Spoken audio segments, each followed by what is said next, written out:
the Underground Bowling Association. It's the culture.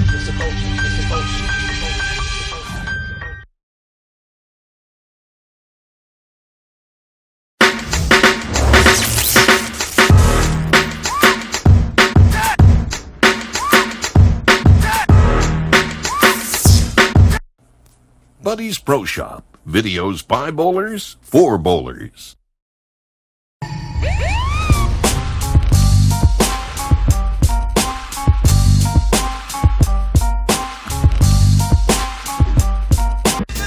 Big up into new identity. Next one says something, call your boss and tell me.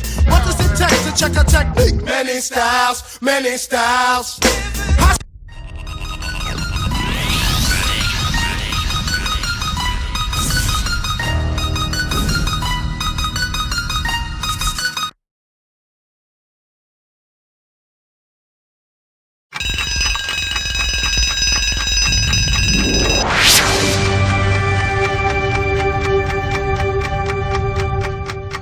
First of all, thanks for joining me here. Thank you for having me. No problem. So why did you, now obviously congratulations on the position, but why did you decide to apply? Well, my tenure in the UBA, I was a district manager for a little while under Silk, and he taught me a bunch of stuff. And then there was an operational manager that came up, and I applied for that. I got it. And in that role, I had to make a lot of hard decisions. And I felt that I was ready to move up. People asked me, Aaron, are you going to go for the commissioner's position when it became available? They said that they would love to work with me. And I welcomed that challenge, so I decided to apply for it. And, you know, by the grace of God, I got it. There you go. Now, one of the things that a lot of people don't know is that when I went up to Alaska, Aaron's one of the people that came up with me. What was your favorite part about the trip? I know it had nothing to do with me, so I'm assuming that there was other things besides hanging out with me that was a good part about that trip. Well, meeting some of those bowlers that joined the UBA from that area. So, you know, we're the lower 48, right? Yes. And being up in Alaska, it was refreshing to see a different side of the U.S. and meeting some interesting people like Larry Love and Andy Morton that ran the district is great. Carla, I can't pronounce your last name, so I won't jack it up. But just meeting some of those people, you know, the teams, welcoming those teams, they embraced us when we was there, so it was a great experience. So that's the part I loved. They wanted to get the real UBA feel, and I think they got it. Now, I know about your experiences with Connecticut, and I also know that part of what you needed to do in terms of operational manager was the Maryland, Virginia, Washington, D.C. area. What do you think about that region? That's a good region. It's growing.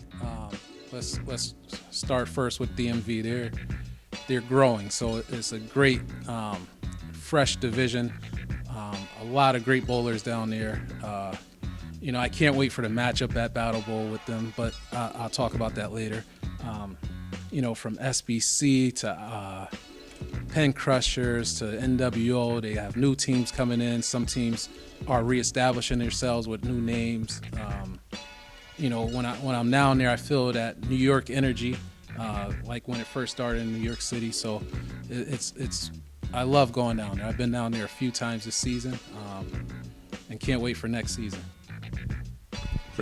Connecticut is different. Connecticut is different. There's a lot of great bowlers in Connecticut.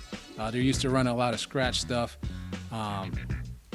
You know, it's a lot quieter at a season tour match versus anywhere else I've been. But you know, they can bowl. You get them on the lanes, they're gonna bowl. They're gonna try to outbowl you every time. They're trying to hit every pin down. So this match at Battle Bowl is gonna be terrific with the machine.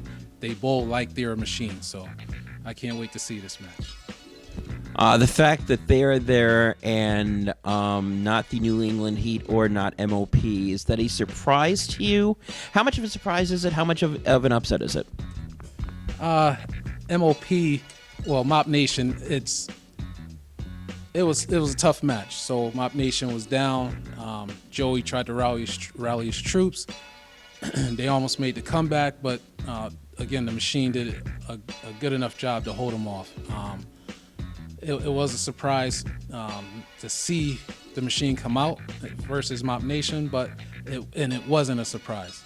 Those two teams know each other very well.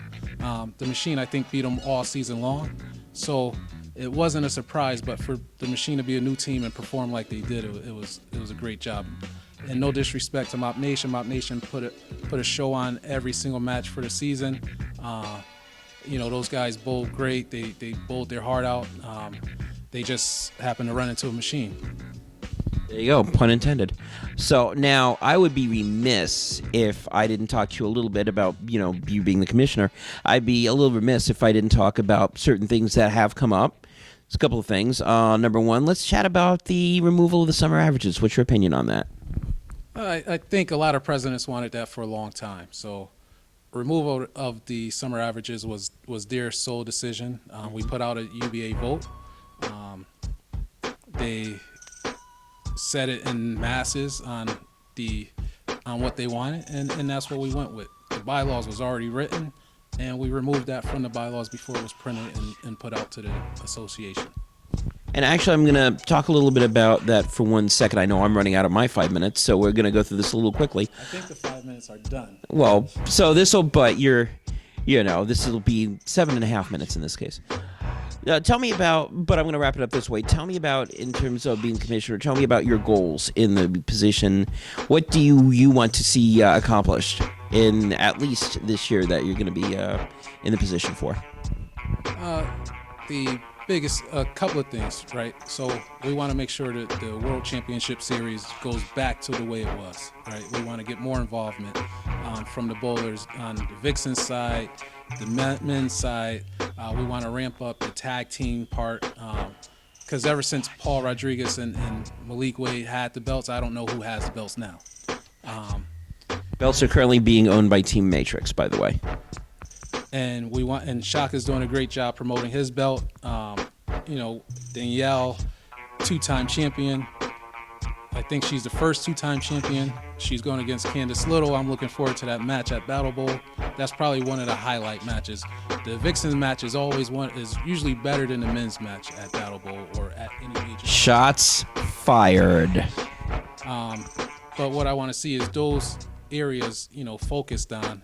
Also, more transparency for the presidents and owners of the UBA because they have a voice. I want to make sure their voice is heard. And whatever I can do to help any decision that I make, I'm not going to please everybody. So I want to make sure we all understand that. But the decisions that are made are to please the masses. I'm not going to try to offend anybody, but we're going to try to make the best decision for the association and for the presidents and franchises that we can. All right, two quick things. Number one, is there anything that you want to say? Any shout-outs? Anything that I may have missed? No shout-outs.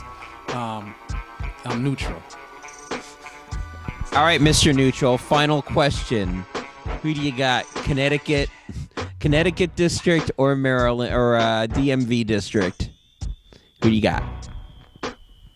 I have the winner. Same thing as poker. What did you have? I had the winning hand. That's all that matters, right? SBC and the Machine is going to be a great match. If you're not bowling any of the events at those times, I would urge you to go watch those matches, especially the teams that are already in the Final Four. I would go watch those two teams bowl. I was in DMV when SBC was bowling, I want to say Outrage, in a match that decided the seeding.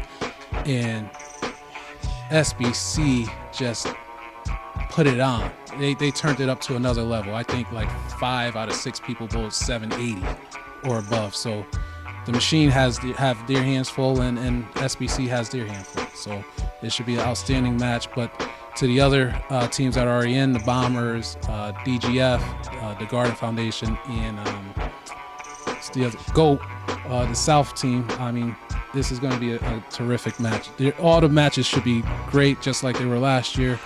We just want to keep the momentum going. So, thank you very much. And this has been Gordon Pepper with 5 Good Minutes. 9 good minutes, even though for sake of editing, it will be 5 good minutes.